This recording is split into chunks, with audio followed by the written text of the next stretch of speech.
Okay, 12:45. Hello, hello. Everyone come in, get a little closer.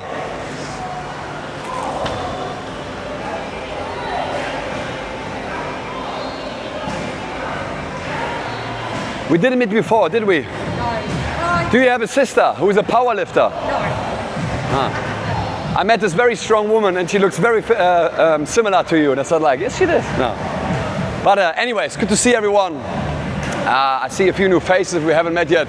My name is Pete. Hey, good to see you again. Monday, kettlebells and conditioning.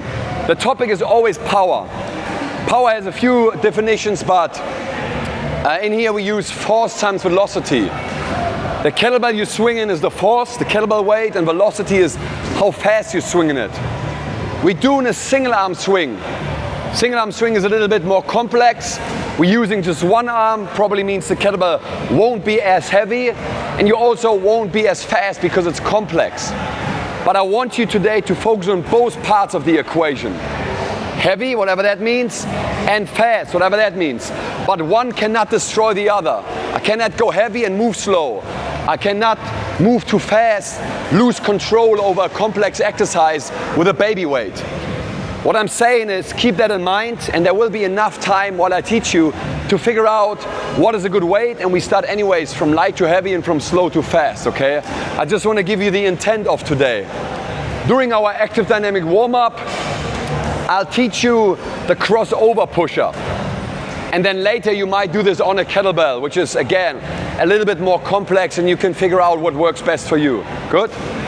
Lastly, it's hot. You can always drink, okay? It's not unpolite if you just drink or you go and help yourself. I got breaks prepared, but if I'm teaching, if I'm doing stuff and you need water, go help yourself. Just listen up, okay? Awesome. Start jogging in a circle. I'll join in a second. Let's go. Just a light jog in here, and then we get warmed up. Get your water, come to the whiteboard, drink over here. Get your water, come to the whiteboard. Drink over here. Am I talking German? Get your water. Get your water. Come to the whiteboard.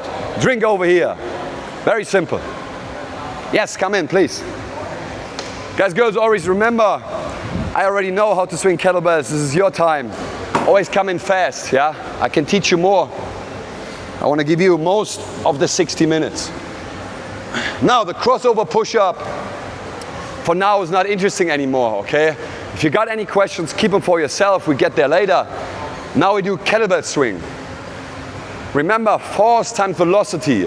I'm showing you a version of the single arm swing now. I'm not teaching, but I give you an idea of where we want to end up today. After this, I break it down. Just observe the idea of power, okay? So force times velocity. I also want you to observe this hand, okay? That's the one that is not holding the kettlebell.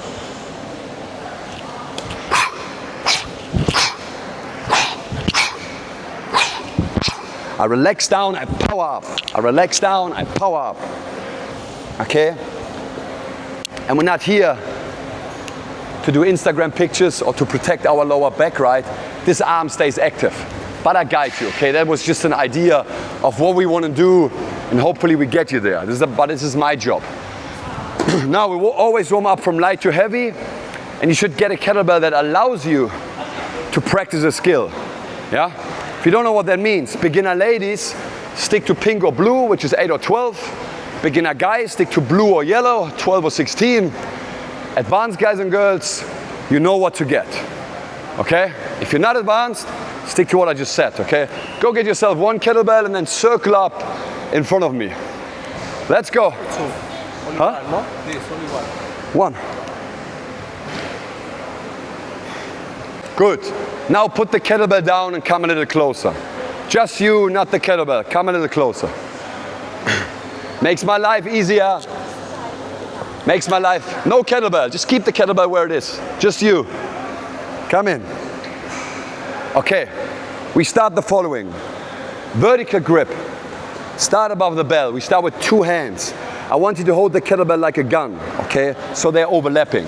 Exactly. You know how to hold a gun. The first thing we learn is that our arms are like chains. I can't do a bicep curl, I can't do a front raise with the arms.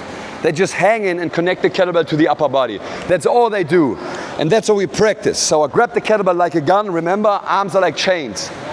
From low to high, I sit, I stand. I sit, I stand. This is low. And then I stand up a little more powerfully and the kettlebell starts rising. Tell me where the bottom of the bell is pointing. Straight forward. Okay? Tell me where the bottom of the bell is pointing. What am I doing wrong? I'm lifting with my arms. Thank you. I want you to swing from low to a little higher, somewhere at chest level, right? Somewhere here, somewhere there. And if I'm over here teaching and your kettlebell starts pointing down, you're doing something wrong. You're using this. This is much stronger. Okay? 2 minutes, that's all we do. Arms are like chains, move from low to high, make sure the bottom stays pointing forward. Let's go. 2 minutes. Good.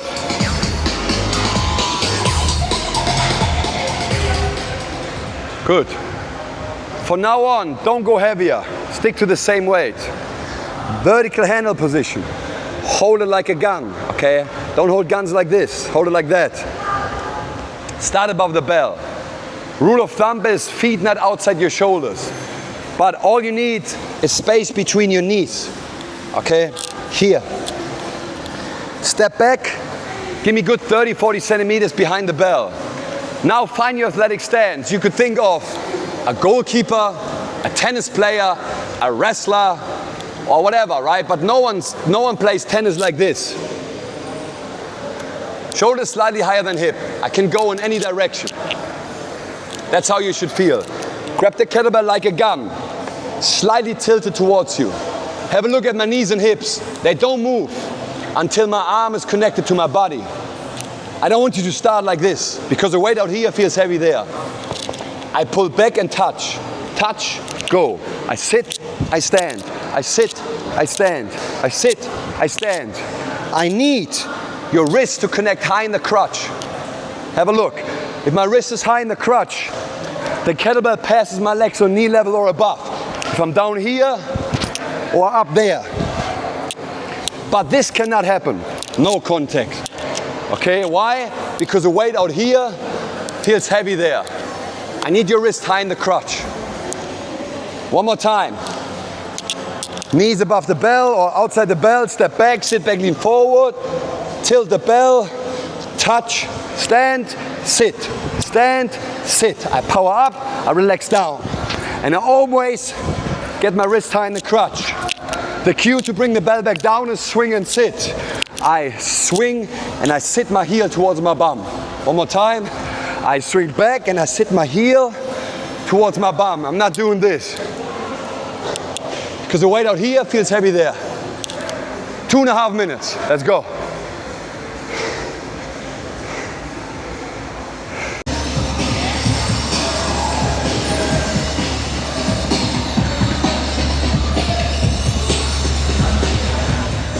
Good. Slowly finish what you're doing. Come in. Good. You now know everything you need to know.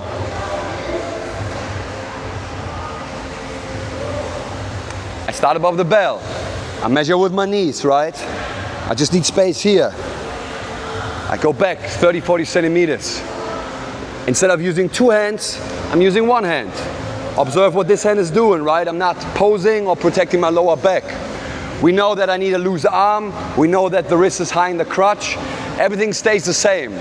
The only thing I'm going to add now is a breathing rhythm. If you're more on the beginner side, exhale up, inhale down. If you've done a few sessions with me, you might have practiced and learned the double exhale before. Go ahead and do this. I'll show just the beginner version, the single exhale and inhale, okay? So look in. I step back, instead of 2 hands, 1 hand, I slightly tilt it, I connect my arm, look at this hand, it swings back, I stand, I sit, I stand, I sit. My wrist is high in the crotch. I relax down, I power up. I power up, and it's like doing a 2-arm swing. This is helping me to accelerate. Accelerate. The cue to put it down is swing and sit. You know that already. Then I dry my hands, shake it out a little bit, and I practice the other side. Slightly tilt, both hands, I swing, I stand. I start slow, so I'm a little low, and then I go higher. And if you end up getting here, good for you. You're strong, get a heavier weight. I don't want you to come much higher than chest, shoulder level, okay? So, get comfortable with the one arm swing. You know everything you need to know now. Just that one arm is active without holding the bell. And then go make some weight experience. Don't run away. Means, don't run away. Weight experience means power equals force times velocity. Find a heavy weight that you can move fast. If you currently have 12, try 16. Feels good, try 20. You're slowing down, go back to 16. We need heavy and we need speed together. Any questions? This is the last part of the warm-up. Maximum 3 minutes to find the weight you need for the main program. Then I'll tell you everything else, okay? Let's go, last part of the warm-up. Let's go. Okay. Give me your attention. Good, guys, good. Listen up. Don't worry, you don't need chalk now. It's gonna be gone within the next minute and we're not starting within a minute. So, first things first. Everyone found a weight that allows them to move with good skill. All the stuff we practiced today, yes? You can give me a thumb up, okay? Good. Everyone found a weight that allows them to practice power, force times velocity. You're fast and you pick the heaviest weight that allows you to be fast, correct? Correct? Good. Now, this is important because otherwise you try anything. But the idea of today, okay, don't waste your time, is important. This is how it works. I will count you in. Get ready. You find your setup. 4, 3, 2, 1. You bang out 7 reps. After 7 reps, you swing and sit. Shake it out for up to 10 seconds. You switch hands and you do it again. 7 on the right, 7 on the left, or whatever hand you're starting with. Now this is important. Your intensity is 85%. For all 7 reps each arm. I want the intensity curve to look like this, from start to end. Don't start on 100% and then finish on 50%. Because we're practicing power, okay? After this, we're here, relax. I'll tell you when to do push-ups. I'll show the push-up in a moment.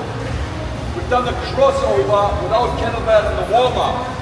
Advanced guys and girls give me 10 in total. Intermediates 8, beginner 4. Beginner guys and girls, I'd rather see you do a 10 or 8 on your toes, or even 4 on your toes. Sorry, I'd rather see you do 4 on your toes than 10 on your knees. So if you can't do any on your toes, okay, drop onto your knee and do whatever makes you strong. Yeah? The crossover push-up with the kettlebell. I'll show you 2 options. The safer one looks like this. Vertical handle. Go into the window. I do a push-up. I cross over. I'll find it again. I do a push-up and cross over. Okay? If you feel like you're on the advanced side, drop the bell. It becomes a little unstable. I like to have the handle on the top. I'll do a push-up, cross over, do a push-up. You get the point, right? This has nothing to do with power. I want you to get stronger. So manage your midsection. Don't just bang out things like this, okay? I'll guide you. This is 1 round. We're going to do a total of 8 rounds. There will be rest in between. I tell you when to start, how long the rest is, when to start again. Halfway through, we have a break. 2 minutes rest, longer rest, okay? Any questions? Say it again. No. You do the kettlebell swing when I tell you to do the kettlebell swing. You do the push-up when I tell you to do the push-up. So yes, but wait for me. Okay? And then I tell you when we start again. Power has a lot to do with rest. Why? Because it's measured at its intensity, not on the effort. You can do 8 rounds in 8 minutes, but then your intensity looks like this. Shit. And that's not what we do. We rest. Every exercise and every single rep makes us stronger or more powerful. That's all we do. 30 seconds. Make sure you have your water at your working station. Make sure you have space. We start in 25 seconds. We're going in. 4, 3, 2, 1. Work.